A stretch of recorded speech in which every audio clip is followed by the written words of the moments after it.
Today I'll be using one of my favourite summer ingredients, corn, to whip up some jerk pork tacos and a charred corn salsa. So let's get to it. So first off, we're just going to remove the kernels, slide your knife down.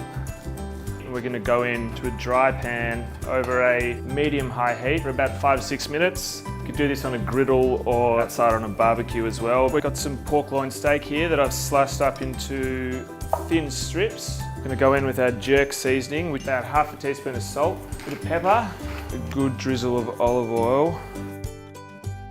We're just going to get started on our salsa. If red onion's not for you, you can just cook it with the pork in the next step. Some chopped coriander and about a tablespoon of lemon juice. So we juice the lemon through our hands to stop the pips from going in. Now we've got our hot pan here. We're going to add a drizzle of olive oil. We're going to do it in batches just to make sure that we get a nice colour on the pork and it doesn't stew up in the pan.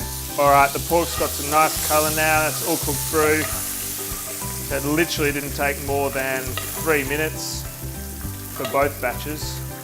Alright, so now our pork's done, we can finish the rest of our charred corn salsa. Give it a mix around. Just go in with a little bit of salt and pepper and finish it with a good bit of olive oil. You can just take everything like this down to the table and let people build their own.